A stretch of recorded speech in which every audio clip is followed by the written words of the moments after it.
pelajaran, Ustazah mau bertanya dulu. Apa kabar anak soleh-soleha? Alhamdulillah, luar biasa, tetap semangat dahsyat. Allahu Akbar. Kelas 4, yes. Alhamdulillah, sekarang kita masuk lagi ke pelajaran kita tentang tema 2, selalu berhemat energi. Yang pertama, kita belajar tentang IPA, yaitu baiklah anak-anak, perhatikan ke depan. Ustazah membawa apa? Yaitu tentang perahu dari kulit kelapa. Benderanya atau layarnya itu berasal dari daun kunyit. Nah, di sini Ustazah kasih daun ini untuk apa? Sebelum kita memasuki pelajaran IPA, Ustazah menjelaskan dulu. Daun ini berguna untuk menggerakkan.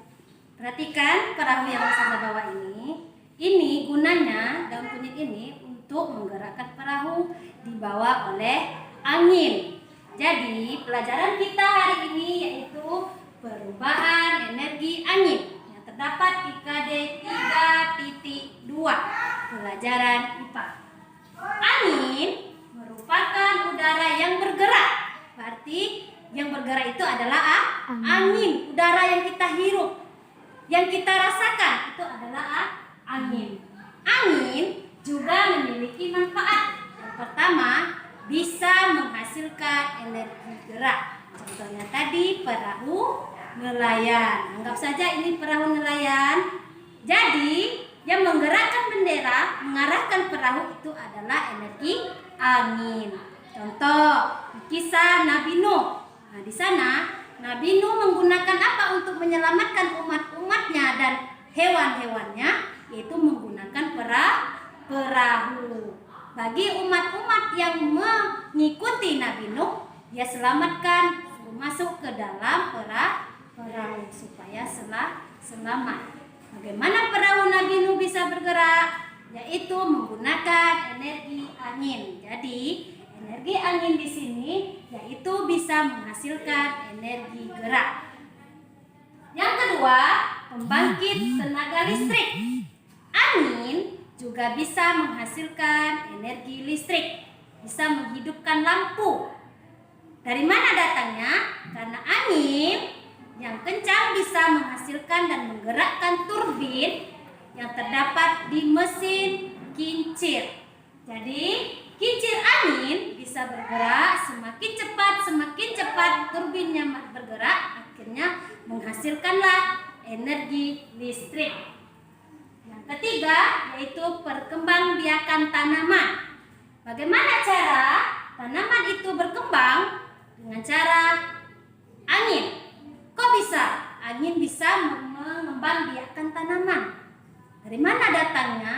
Apakah angin itu bisa berjalan, membawa tanaman? Tidak ya, karena angin itu adalah perkembangbiakan alami.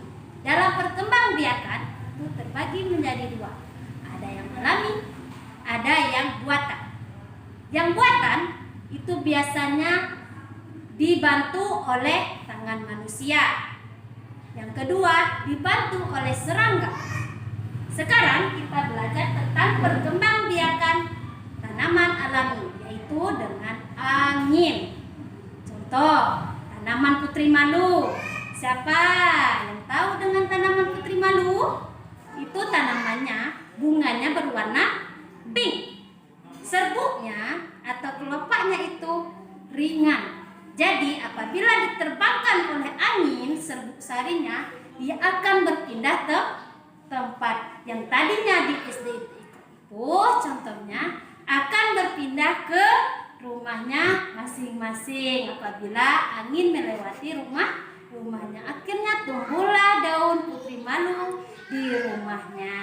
Ya, itu. Jadi tanaman bisa hidup di mana saja menggunakan angin. Jadi angin itu sangat berguna untuk kita, tanaman dan yang lainnya. Hewan juga butuh. Untuk apa? Untuk udara yang dia hirup. Jadi angin itu sangat berguna. Untuk tugas IPA yang sekarang, Ustazah minta kepada anak-anak ustazah membuat perahu dari kulit kelapa yang benderanya atau layarnya yang untuk menggerak menggunakan daun. Serah mau daun apa, mau daun kunyit, daun pisang, dan yang lainnya. Dan untuk buktinya silakan kirim ke WA pribadi ustazah kalau sudah menyelesaikan tugas IPA-nya. Baiklah anak ustazah, semangat kan? Ayo kita meregangkan dulu tangan kita dengan tepuk semangat. Semangat. Hari ini kita masih semangat. Ayo kita belajar tentang PPKN. KD-nya 3.2. Pentingnya melaksanakan hak dan kewajiban dengan keseimbangan. Jadi, hak dan kewajiban harus seimbang. Tidak boleh berat di hak, tidak boleh juga berat di kewajiban. Sebelum dia seimbang, kita harus mengerti dulu apa itu hak. Hak adalah segala sesuatu yang harus kita dapatkan, yang harus kita terima. Dan kewajiban itu adalah segala sesuatu yang harus kita lakukan atau kita kerjakan. Jadi hak dan kewajiban itu harus seimbang. Apa yang kita dapatkan dengan yang kita lakukan. Jadi harus seimbang ya, tidak boleh tinggi satunya dan yang lainnya rendah, harus seimbang. Begitu juga hak di sekolah contohnya. Apa hak kita di sekolah? Yang pertama, mendapatkan ilmu dari ustadz dan ustazahnya. Jadi untuk mendapatkan ilmu kita harus menjalankan kewajiban kita. Apa kewajiban kita? Pertama, kalau di dalam kelas, tiket kelas. Yang kedua, kita harus apa? Membayar uang infak bulanannya. Jadi karena kita sudah membayar infak bulanan, kita tidak boleh lagi main-main. Kenapa? Hak kita itu adalah mendapatkan ilmu. Kalau kita main-main di dalam kelas, ilmu yang kita dapat tidak bisa diterima. Percuma orang tua kita membayar mahal, tapi hak yang kita terima tidak seimbang dengan kewajiban yang kita laksanakan. Jika itu di sekolah ya. Sekarang kita belajar tentang hemat dalam menggunakan listrik. Berarti hak dalam menggunakan listrik dengan kewajiban menggunakan listrik harus seimbang, harus adil. Jadi apabila kita sudah menggunakan listrik, apa hak kita? Mendapatkan listrik. Contohnya penerangan. Kalau mau masak nasi kan menggunakan listrik, zaman sekarang kan modern. Jadi kita harus menggunakan listrik. Yang kedua, apa kewajiban kita? Yaitu membayarnya. Jadi harus seimbang. Membayar dengan kita menggunakan. Apabila kita menghemat menggunakannya, semakin sedikit kita membayarnya. Contoh, kita menggunakan listrik. Jika di siang hari lampu bisa kita hidup? Bisa. Tapi kenapa? Kalau kita menghidupkan lampu di siang hari, kita namanya memboroskan listrik. Jadi kita mahal membayar listrik. Jadi harus di siang hari kita mematikan lampu. Di pagi hari atau di siang hari, lampu itu tidak berguna. Kenapa? Apa penerangan kita di pagi dan siang hari? Itu adalah sinar matahari. Jadi tidak berguna untuk lampu. Jadi harus dimatikan supaya apa? Kita hemat energi listrik. Terus zaman sekarang kita menggunakan apa untuk mendapatkan air? Itu menggunakan sumur. Sumur itu digunakan pakai apa? Dia bisa keluar dari sumur menggunakan sanyo. Sanyo itu menggunakan apa? Dari mana sumber energinya dia bisa bergerak? Dia menggunakan energi listrik. Jadi apabila bak kita sudah penuh, usahakan matikan sanyonya. Karena apa? Kita bisa menghemat energi listrik, hemat biaya. Begitu juga dengan televisi. Apabila sudah menonton, kita harus mematikannya, memadamkannya.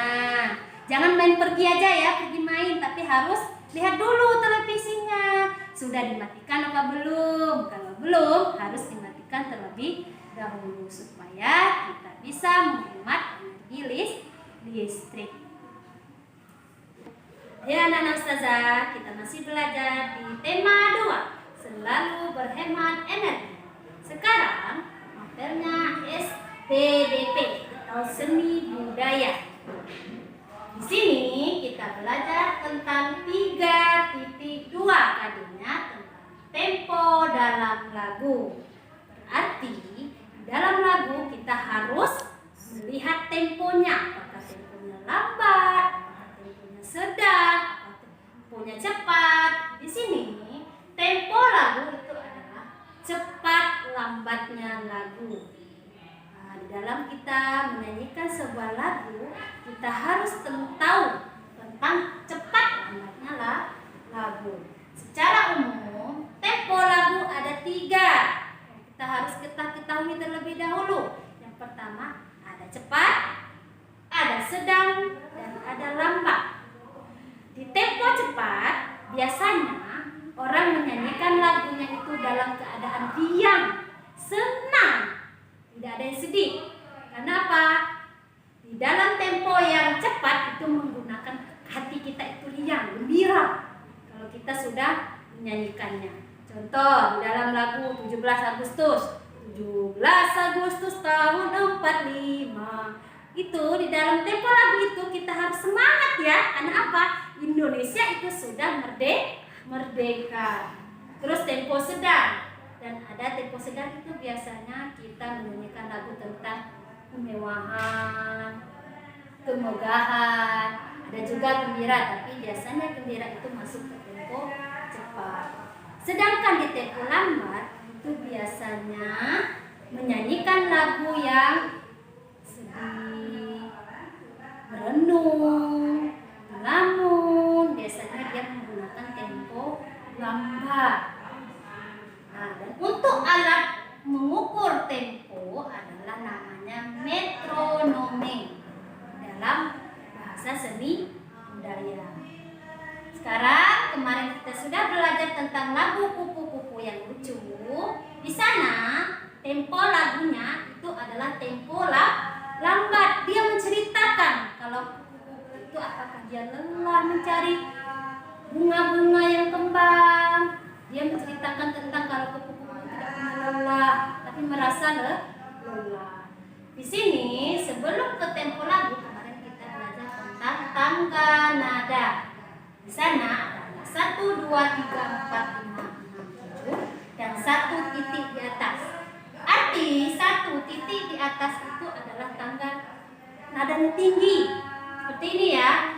Do, re, mi, fa, sol, la, si, do.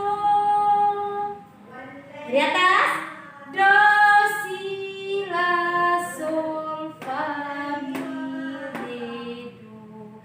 Tinggi ke rendah. Dalam lagu kupu-kupu, supaya kita lebih semangat, kita menyanyikan sama-sama yuk dengan kreasi gerakan kita masing-masing. Ayo sama-sama. Kupu-kupu yang lucu, kemana engkau terbang? Hilir mudik mencari